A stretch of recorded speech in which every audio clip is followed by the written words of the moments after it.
Evening all, welcome to part 3 of our epic, well, I guess, apocalypse build.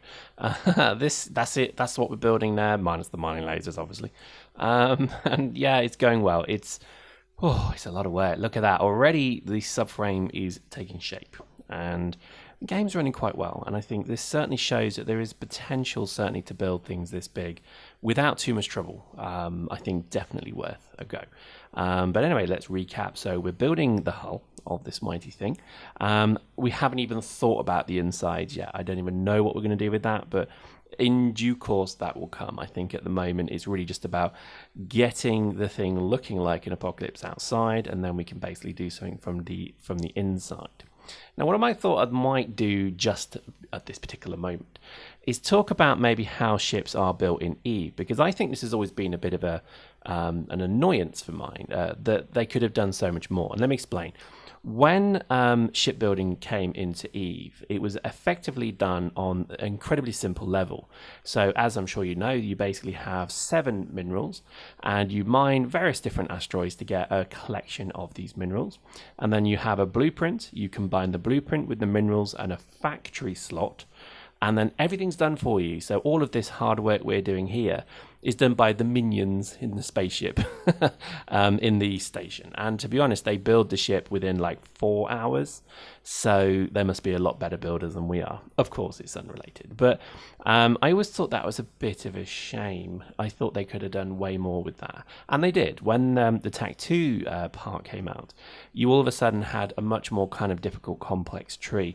And to be honest, shipbuilding in its own right became actually a vocation that you could do. So it moved from just being 7 minerals into building the parts for a ship. And then, well, even before that came, in fact, you then had, they must have realized this was something that was a bit piss easy. So they made capital construction a lot more complex as well. So when capital construction came out, it wasn't just a case of, again, having lots of minerals, although it kind of is. What it actually became was you needed a lot of, you needed to actually build parts, which I thought was a master stroke. So instead of just, literally putting all your minerals into an oven and pressing go, you had to actually build huge modular parts. So capital armor plates, capital armor computers, capital blah, blah, blah, blah, blah. And that was really cool. I thought that was just perfect. And to be honest, that's pretty much what I became my life when I was building Titans, was actually just building huge quantities, thousands of units of these items to then build the Titan with. And I've got to admit, it was a joy. It really was. And I think that probably was what I think kept me in the game for quite a while, building them, because actually it was really good fun, being a builder, let's say. Now, it wasn't as fun as this, I must admit. This is just a whole nother step forward. If Eve had ever had a system like this in it, where you had to actually sit and build the ship, wow, what a success that would have been, because it's just so much fun doing this. And I think also, the thing with Eve is that there's no specialization with each item, so the skill of the builder is moot. It's just a speed thing, so there's no quality levels. And I think that just stems from the fact that they didn't want to have many tens of thousands of database entries per ship based upon how high quality it was. So I kind of see why they did it this way, but I think it was a bit of a missed trick in a slight way, because they could have done so much more, certainly, with it. I think over time we'll see how this comes, but I think at the moment the kind of adage of keeping it simple has been a key thing here, because I think so many ships are blowing up every day. I mean, you can build a battleship in 4 hours and then lose it in seconds. So. And that generally seems to be what happens now. So, it's almost becoming a bit Counter-Strike in space, dare I say it, because the reality is that, you'll make 20 frigates with the view to lose them all. There's no real kind of desire to keep them. Everything is very disposable in the Eve universe, which is good and bad. And I think this is where certainly games like Space Engineers come in, because what I think was missing from those kind of universes is the value of building. Do you know what I mean? It's like, we're building this now. Imagine if we were building this using the intended mechanics, which is building a frame, or rather mining, then building a frame, then welding it into position, then assembling the equipment, blah, blah, blah. It would take months to build this ship as we're doing it now in mere hours. But I tell you what, the investment you would get with that. A group of players would, if anybody came at you and destroyed it, the rage that would come would be epic. And I think that's actually well worthy of review. I would love to see how this game progresses, because I think if ever the non-creative game enables you to build something a size of that's still powerful, useful, tangible, then this game is set for great things. And I do honestly believe that. Anyway, so I think as it stands, how's our build going? It's going rather well.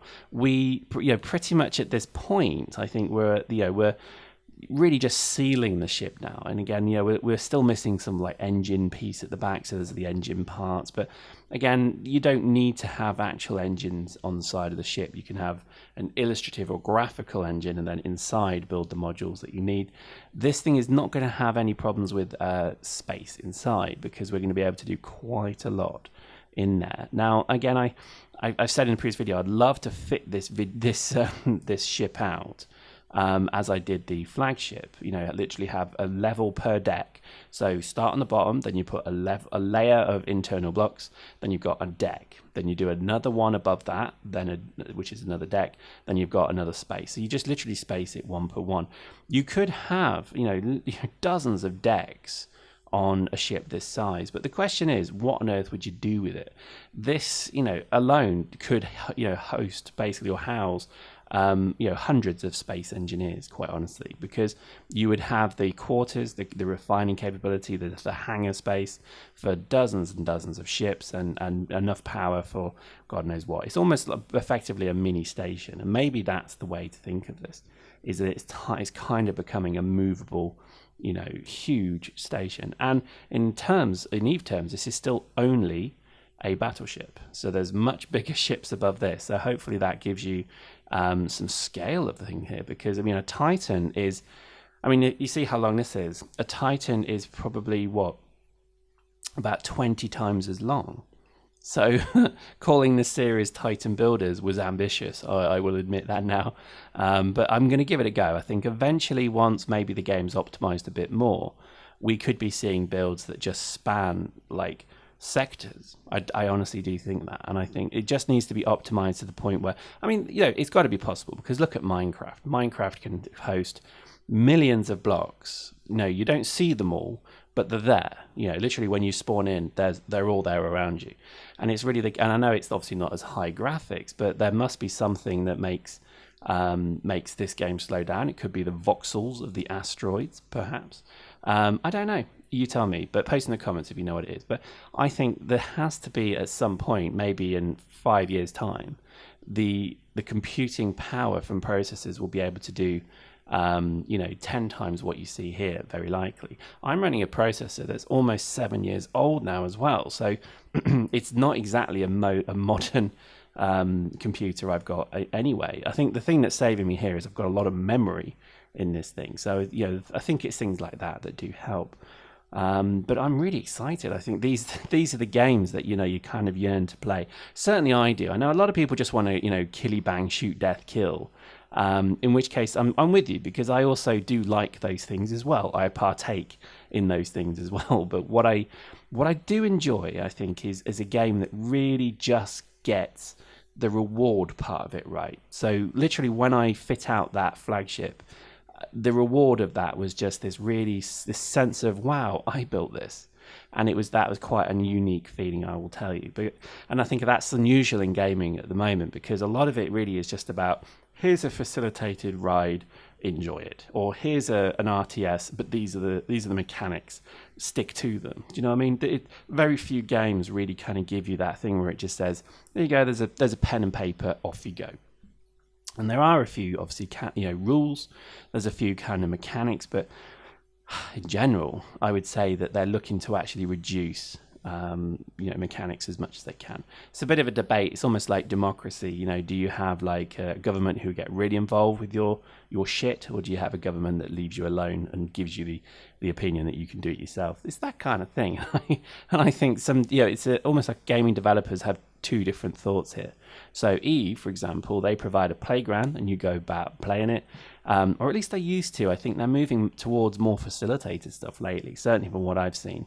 It doesn't seem as much as, you know, that kind of playground, let's say. Whereas I think certainly what we're seeing a lot of now is that, you know, I think people are looking to make their own games themselves. So Space Engineers and Minecraft and, you know, Terraria, to a degree, they're all games where, you know, you pretty much are free to do what you want within obviously a particular guideline.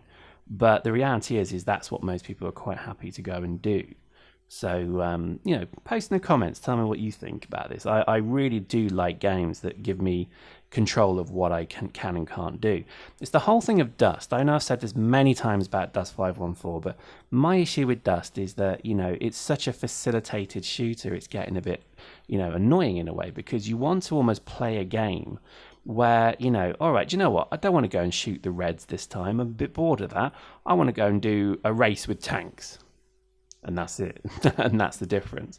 It's that ability to have a flexible game that allows you to do that. Now, obviously, not everybody wants to do that, but I don't know. I just think, do people literally? Oh, I don't know. They probably do. Maybe it's me being a douche, but I just think, from my point of view, I would rather play, you know, my own game in a playground than be on a fairground ride being driven around telling me what to do. I don't know. Maybe that's just my thoughts. But anyway, I think in games like this is why I'll always have a you know, kind of very positive outlook on games like this, like Starbound, like Minecraft to a degree, because, you know, you pretty much can just decide what you want to do. With Space Engineers, I would love to see a bit more game though. I'd love to see maybe NPCs or something that you can actually use the ships for. I know it's way alpha at the moment, but I would love to see something maybe just that little bit more coming through, maybe just in terms of how it will work. You know, am I going to end up shooting just other people, or am I going to be able to shoot NPCs as well? I believe NPCs. Look at that, it's coming along, isn't it? It's looking good. Don't worry about the colours, we're going to paint it later. That's right, it's a big Aerofix model now, we can paint it. But we're just really trying to get the basics right. We'll smooth it, we'll make it look nicer in due course. The majority of this first bit is just to get it done. I'm not too happy with the back of it. I think that's still quite wrong. But again, I think it's coming on quite nicely. And just to remind everyone, this is the old Apocalypse. Why they did the new version, I don't know. I think of all the ships out there, did they really need to do the Apocalypse? Probably not. Did they need to do the Scorpion? Damn right, it wasn't even symmetrical and it was stupid. It looked like a one-armed crab who'd just been beaten up. It just looked stupid. Whereas things like the Raven to me is, I mean, in fact, I will build a Raven because I think the Raven is one of the most beautiful ships in the game. Loved it, used it many times. But it's a quite complex ship. So I wouldn't know how to how to start doing that one just yet. But I've got to admit, I think, you know, I'm just loving building this thing, and hopefully you're enjoying it as well. So there we go. Join us in part 4.